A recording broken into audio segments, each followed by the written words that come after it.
سورہ احقاف شروع ہوگی اور وہ 26واں پارہ ہے۔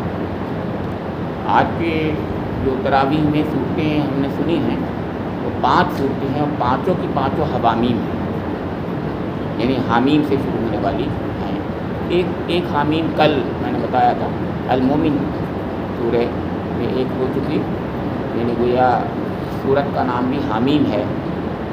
ایک مفسر کے نزدیک مولانا امین ایسے اٹھائی کو صورتوں کا نام بتاتے ہیں، یہ یاسین ہے، یاسین یہ صورت ہے، یہ یاسین ہے، اس کا ترجمہ ایسے ہی کرتے ہیں، ایسے حامیم یہ حامیم ہے، گویا وہ کہتے ہیں یہ صورتوں کا نام بھی ہے۔ ایک محلے میں کئی نام ہوتے ہیں، مطلب ایک ہی نام کے بہت سے لوگ ہوتے ہیں، یہ مطلب ہے بہرحال۔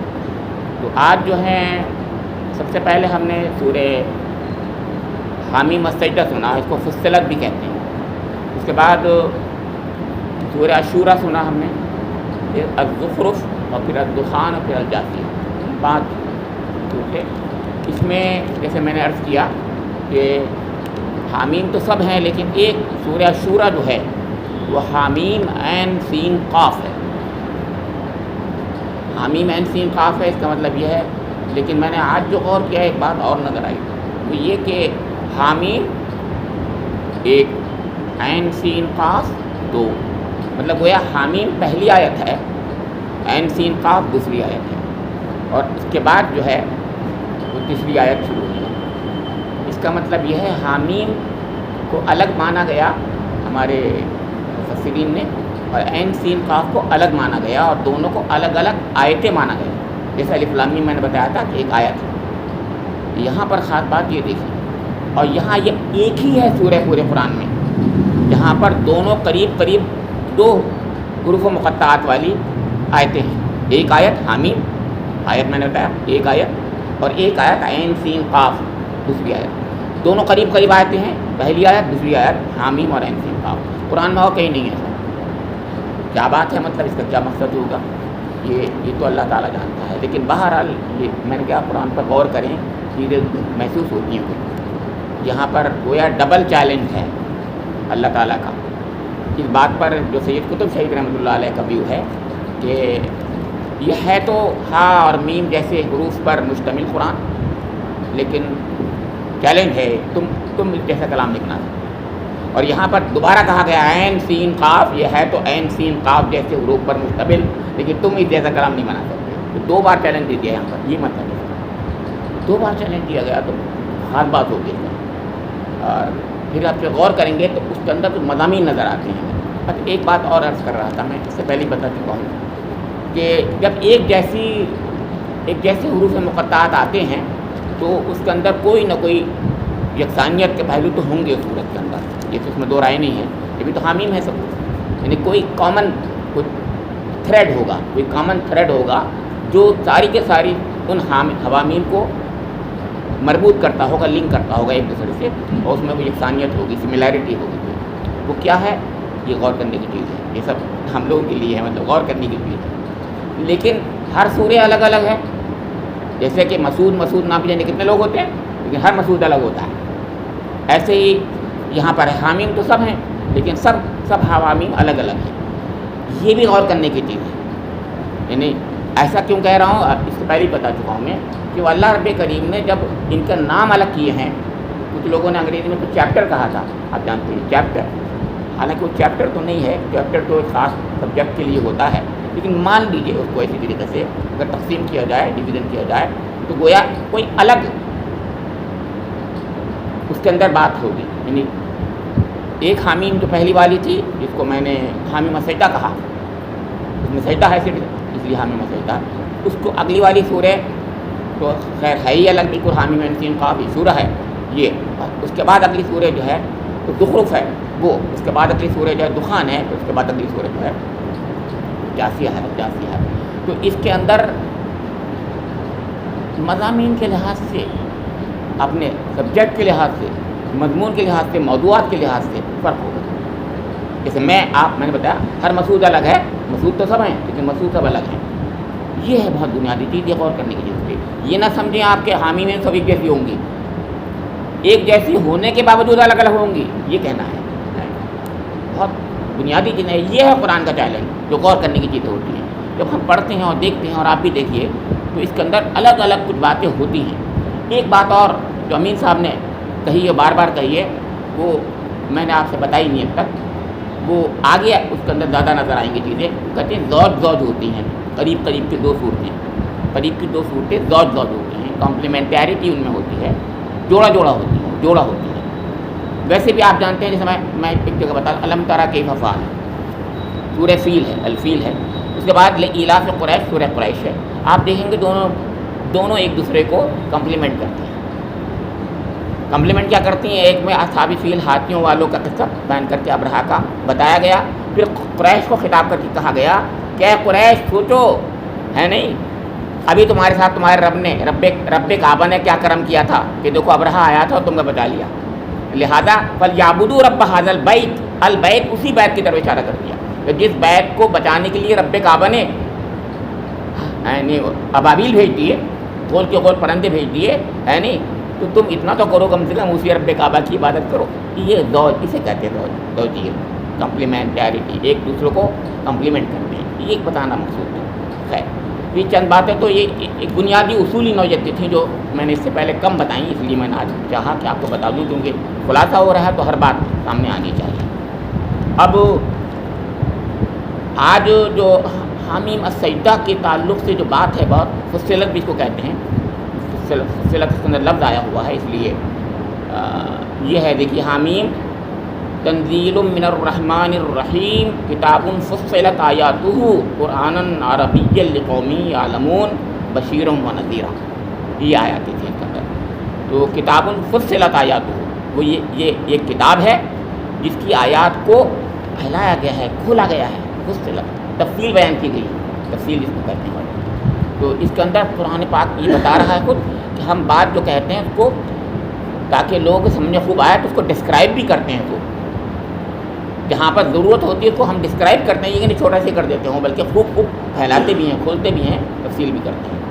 لیکن اس سورہ کے تعلق سے ایک بنیادی چیز جو ہے یعنی جس زمانے میں یہ نازل ہوئی ہے اس کا ایک قصہ سنا دیتے ہیں. ذرا قصہ یہ تھا, ایک تو میں بتا دوں یہ آپ کو, یہ سب کے سب جو ہیں ہجرت حبشہ کے قریب کی ہی صورتیں ہیں, بلکہ اس سے کچھ پہلے نازل ہونے والی صورتیں ہیں,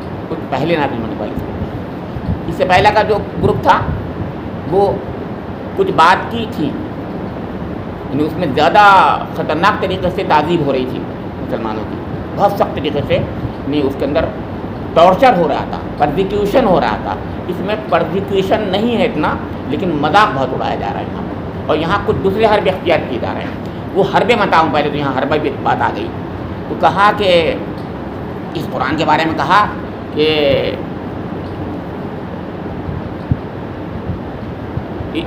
کیا ہے اس کو جو ہے شور مچا دیا کرو.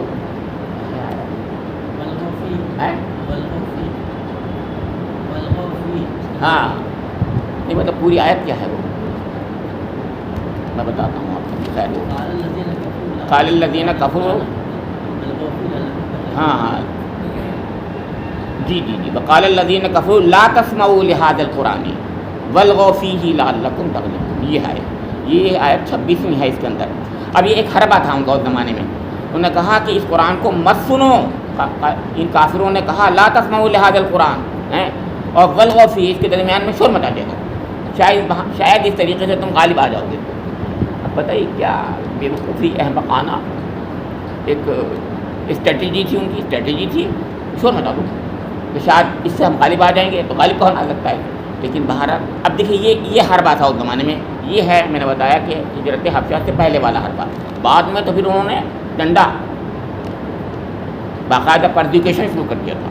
یہاں پر یہ والا اس لیے میں نے کہا پہلے یہ نازل ہوئی ہے. اب اس کے اندر جو میں قصہ سنا رہا تھا وہ قصہ سنیے کہ چونکہ اس زمانے کا واقعہ ہے تو اب سب مختلف قسم کے عرب کے لوگ جو ہیں بہت قسم کے لوگ تھے, اور کچھ لوگ ایسے بھی تھے جسے کہتے ہیں صلح کل والے, چاہ رہے تھے کہ بھائی معاملہ جو ہے رفع دفع ہو جائے کسی طریقے سے. کچھ لوگ کچھ دو ہیں, گیو اینڈ ٹیک کا اصول لے کر کے آپس میں کچھ مصالحت کر لو. یہ حضور نبی اکرم کے سامنے کچھ مصلحت کوشانہ قسم کی وہ تجویزیں لے کے لاتے تھے لوگوں کے من میں. جیسے کل میں نے ایک سنائی تھی قصہ, ایک ایسے آج سنا رہا ہوں قصہ. کل تو گئے تھے حضرت ابو طالب کے پاس وہ لوگ, وہ آگے کی بات ہے, یہ اس سے پہلے کی بات ہے.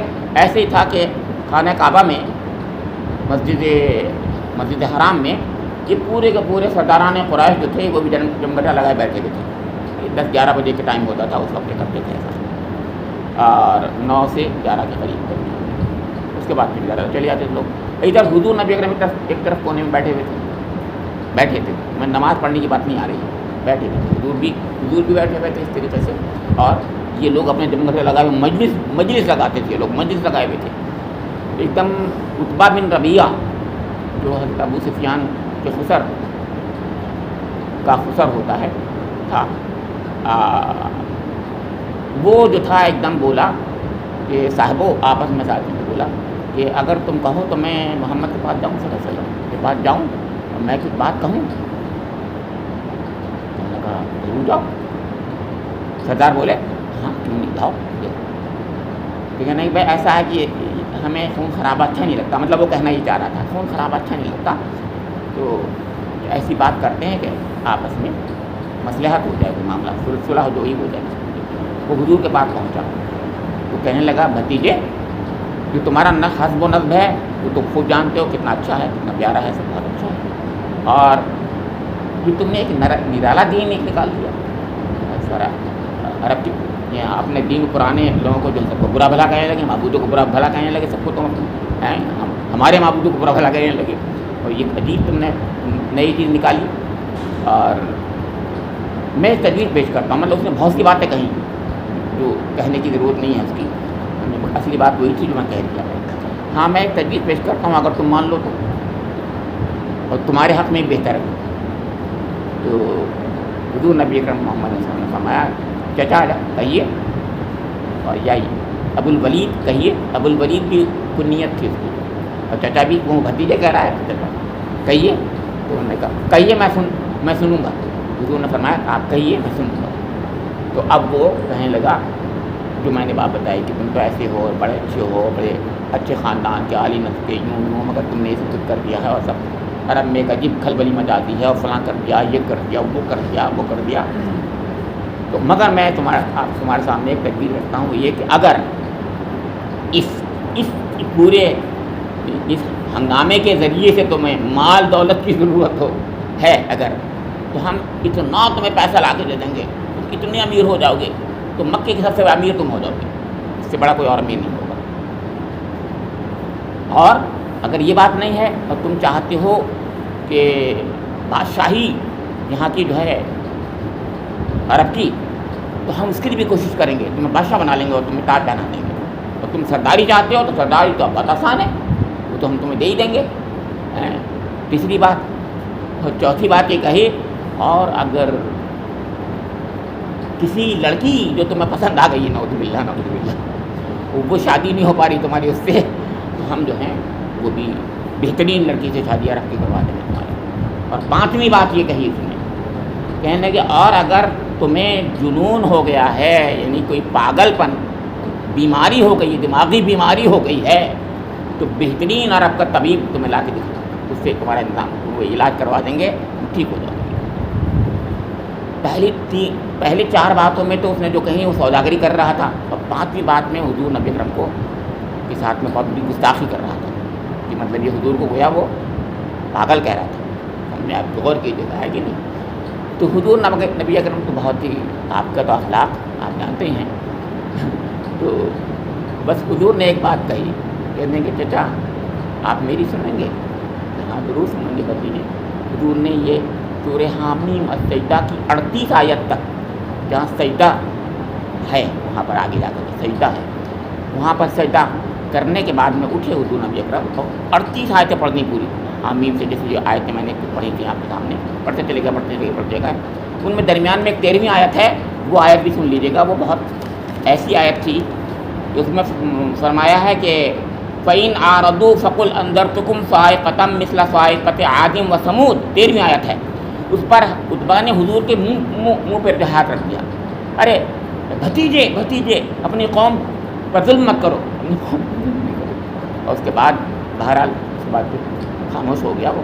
اس کے بعد پھر سنتا رہا. حضور نے وہاں جا کر سجدہ کیا 38ویں آیت پر یہاں پر جا کر کے, اور پھر کہا چچا آپ نے سن لیا, یہ ہے میرا جواب. اس میں کیا بات تھی؟ اس میں یہ بات تھی کہ یہ لوگ جو آپ کے سامنے یہ مختلف قسم کی جو باتیں کر رہے ہیں, جو اعتراضات اٹھا رہے ہیں, یہ کرتے ہیں, سب کا جواب بھی دیا گیا, اور بہت ہی سنجیدگی کے ساتھ جواب دیے گئے. اس میں اس صورت کے اندر اس جگہ پر آپ پڑھیں گے بہت ہی, یعنی ان کو اس چیز سے بالکل کچھ نہیں ہے, بلکہ بہت سنجیدگی سے ان کے سوالات کو لے کر کے ان کو جواب دیے گئے ہیں, اور بتایا گیا ہے کہ کس قسم کی باتیں کر رہے ہیں. اور اس میں وہ بات بھی خود بخود آ گئی کہ یہ مطلب یہ آپ کو اگر یہ پاگل سمجھتے ہیں نعوذ باللہ, اور کہیں سمجھتے ہیں, اور یہی سمجھتے ہیں, اور رسول نہیں سمجھتے, تو یہ بالکل ان کی نادانی ہے اور غلط بات ہے. تو اس کو پورا کنونسنگ جواب مل گیا اس کے اندر. یہ کہنا چاہ رہا ہوں, پھر جتنی باتیں کہیں تو جواب خود بخود مل گیا. اور اس کے بعد جب وہ گیا ہے, سنیے آپ آخری بات, وہ جو ہے چہرہ بدلا ہوا تھا. تو دور سے سرداران قریش جو تھے بہت گھاگ تھے, بھائی وہ تو سردار تھے نا, وہ کم تھوڑی تھے. کہنے کہ یہ عتبہ وہ نہیں ہے, اب یہ بدل کے آیا, یہ تو اس کا بھی نعوذ باللہ محمد کا جادو اس پہ بھی ٹل گیا. یہ کہا انہوں نے, اس پہ بھی ٹل گیا. تو بولے دیکھ, تو کہنے کہ اس نے جو بات کہی, انہوں نے کہا کہ میں نے جو کلام سنا ہے ایسا کوئی کلام میں نے نہیں سنا, اور میں خوب عرب کے سب کلاموں کو جانتا ہوں, ہے نا. یہ سب باتیں کہیں, تب ان لوگوں نے کہا کہ محمد کا جادو نعوذ باللہ اس پہ بھی ٹل گیا, عتبہ بھی ٹل گیا. حالانکہ سب کا بزرگ تھا وہ.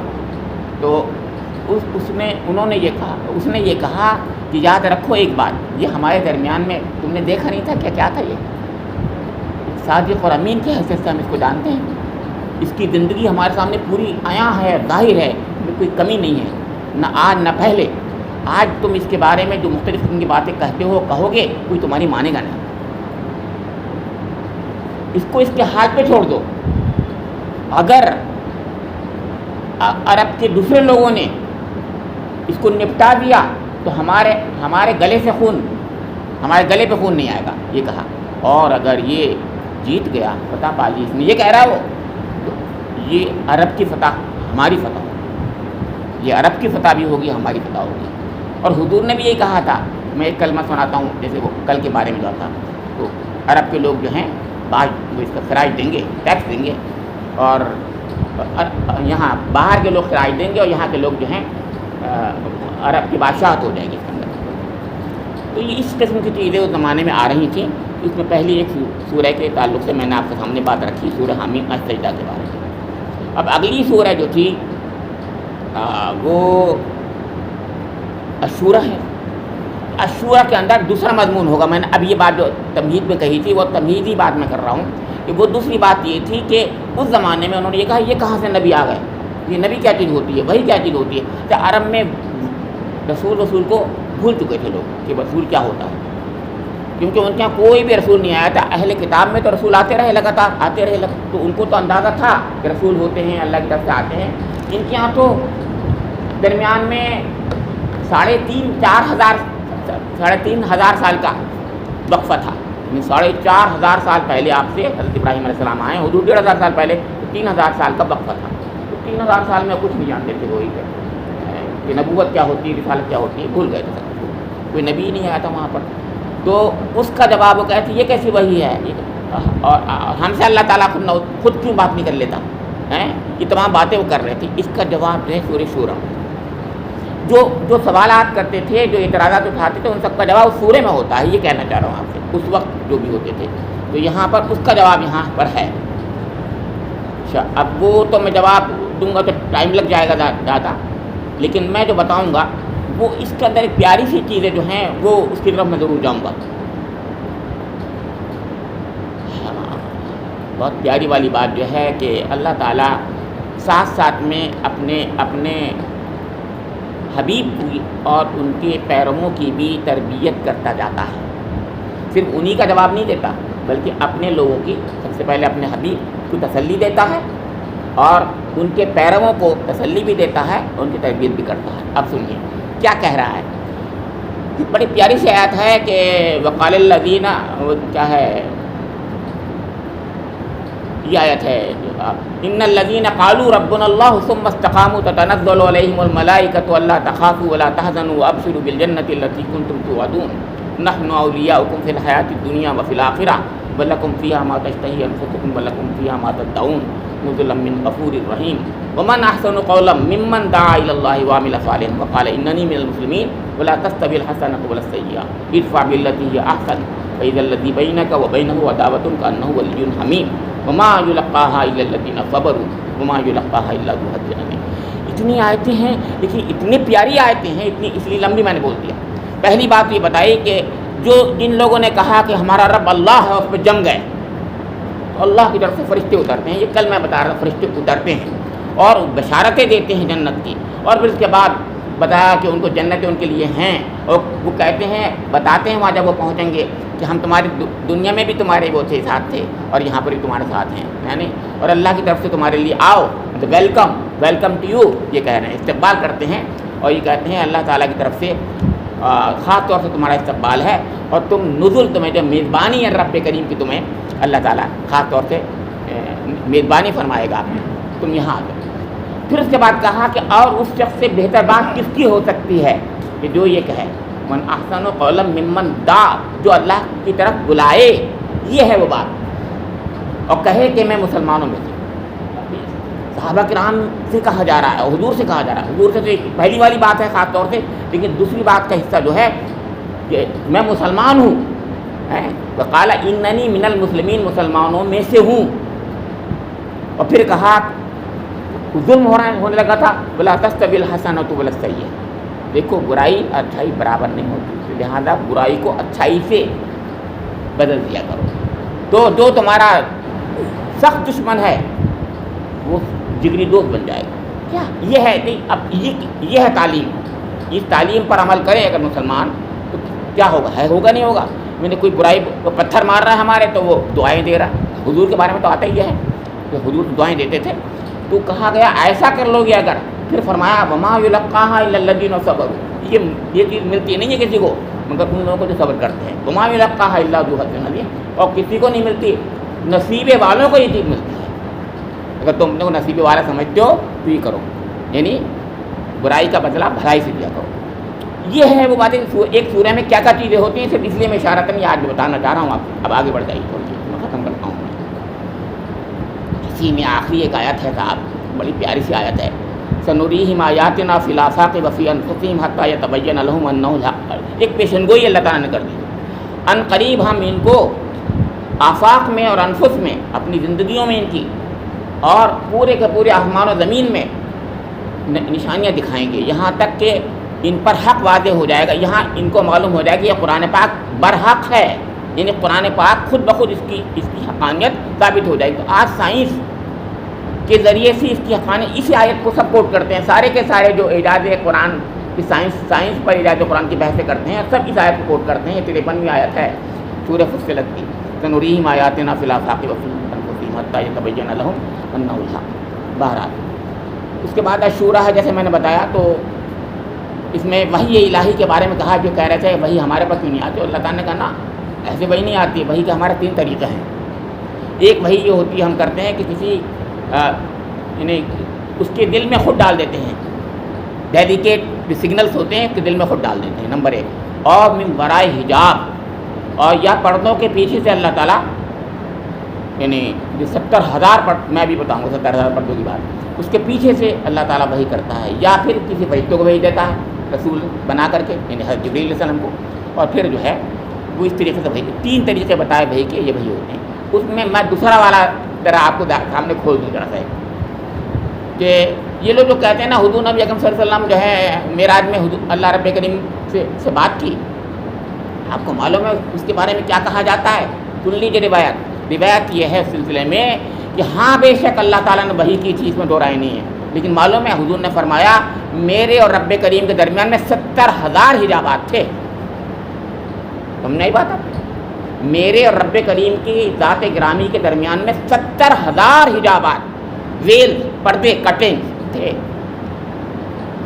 یہ سمجھتے آپ ہے نہیں؟ اور من ورائے حجاب کہا تھا، ایک ہی حجاب سے دوری ہو جاتی ہے، ایک کرٹن سے دوری ہو جاتی ہے، 70,000 پردوں کے پیچھے اللہ تعالیٰ بات کر رہا تھا، لیکن ظاہر ہے وہ جیسے چاہے اپنے بندوں پہ کر سکتا ہے نہیں؟ لیکن یہ جو کہتے ہیں لوگ کہ کعبہ قوسین و ادنا، تو کعبہ قوسین و ادنا تو قرآن کہہ رہا ہے ٹھیک ہے اگر اتنا ہوگا، لیکن اس کے درمیان میں 70,000 پردے ہو سکتے ہیں کیونکہ اللہ تعالیٰ کا معاملہ ہے۔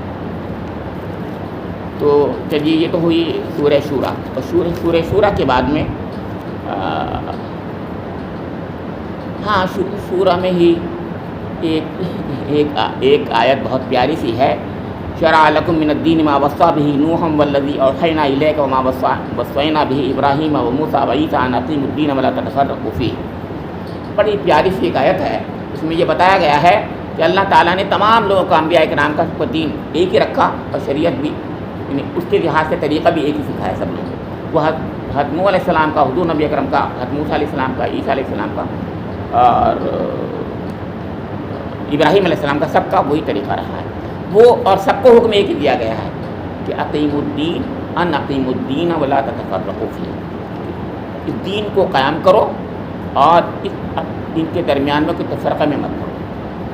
دین کا قائم کرنا میری آپ کی سب کی ذمہ داری ہے، اور آپس میں متحد رہنا یہ اللہ کا حکم ہے۔ دونوں چیزیں نہیں ہو رہی ہیں، نہ دین کو قائم کرتے ہیں ہم اور نہ ہم متحد رہتے ہیں۔ دیکھ رہے ہیں آپ یہ دو چیزیں اگر ہونے لگیں گی تو ہمارے سب مسئلے حل ہو جائیں گے انشاءاللہ، سب مسئلے حل ہو جائیں گے، کیونکہ دین کو ہم قائم کریں گے، وہی دین تو ہے جس کا میں نے ذکر ابھی کیا کہ برائی کا بدلہ اچھائی سے، تو وہ بھی تو دین ہی ہے۔ اس کو جب قائم کریں گے تو کون دشمن ہوگا ہمارا، سوچئے تو کم سے کم یہ ہے وہ بات میں کہنے کی تھی۔ کیا تھا آخری اس کے درمیان میں ایک سورہ اور آ گئی، وہ اور سنا دیتا ہوں، سورہ زخرف۔ انہوں نے یہ کہا ارے بھائی حضور نبی اکرم صلی اللہ علیہ وسلم جو ہیں یعنی نہ کسی سردار مکہ کے پاس کوئی ہے، اللہ تعالیٰ نے وحی بھیجی اور ان کو جو ہے نبی بنایا اپنا، اور نہ طائف، قریتین عظیم، دو بڑے بڑے جو ہمارے قریے ہیں، ایک مکہ اور طائف، ان کے بڑے سردار نہیں ملے نعوذ باللہ اللہ میاں کو، تو اللہ میاں کو یہی ملا، انہوں نے بہت گندا لفظ بولا، کنگلا ملا، یہ امیر نہیں ملے، کوئی بڑے بڑے امیر، ان کے پاس تو کوئی نہ پیسہ ہی نہیں، کچھ نہیں ہے ان کے پاس، ہے یہ کہا۔ تو اللہ تعالیٰ نے کہا کہ میں زیادہ جانتا ہوں کس کو میرا نبوت دوں، اور صحیح بات ہے، یہ کون اس قابل ہے میں جانتا ہوں، لہذا تمہارے مطالبے اور تمہارے اس کے جو جائزے ہیں وہ غلط ہیں سب، یہ میرا طریقہ ہے، میں جیسے چاہوں کروں۔ پھر اسی قرآن کے بارے میں انہوں نے سوالات اٹھائے، اعتراضات کیے، تو سورہ دخان میں ان قرآن کے بارے میں جواب دیے پورا کہ انا انزلناہ فی لیلۃ مبارکۃ انا کنا منذرین، کہہ کر کے، ہے کہ نہیں؟ کہ قرآن تم اس کی عظمت کو نہیں سمجھتے، اس کی عظمت کو جانو تو تم یہ بات نہیں کہو گے۔ یہ سورہ دخان تھی، اور جاسیہ اس کے بعد اگلی ہے۔ انہوں نے کہا کہ تم آج تو ایسے بڑے بڑے اونچے بول رہے ہو، قیامت کے روز معلوم ہے گھٹنوں کے بل وہاں پر گرے پڑے ہوگے تم، یعنی اس طریقے سے گھٹنوں کے بل، منہ اوندھے منہ گھٹنوں کے بل پڑے ہوئے ہوگے، اور تمہاری حالت خراب ہوگی، اور تم فرشتے جو ہیں تمہاری جو گرد مار رہے ہوں گے اور دھکا دے دے کے آگے بڑھا رہے ہوں گے، یہاں بہت بول رہے ہو تم لوگ۔ اللہ رب کریم سے میری دعا ہے کہ مجھے اور آپ لوگوں کو قرآن پاک کو سمجھنے کے مطابق، اس کے مطابق عمل کرنے کی توفیق نصیب فرما دے، اور رب کریم جو مقصد بتاتا ہے اپنے کلام پاک کا، اور جو مقصد بتاتا ہے ہماری زندگی کا، اور جس مقصد کے لیے ہم کو پیدا کیا گیا ہے، اس کے لیے، اسی کام کے لیے رب کریم ہم کو جو ہے ہمارے دلوں کو مطمئن کر دے، اور وہ حوصلہ نصیب فرما دے، وہ جرأت نصیب فرما دے، وہ اخلاق نصیب فرما دے کہ ہمارے لیے وہ کام آسان ہوتا ہے۔ ربنا تقبل منا انک انت السمیع العلیم وتب علینا انک انت التواب الرحیم، وآخر دعوانا ان الحمد للہ رب العالمین۔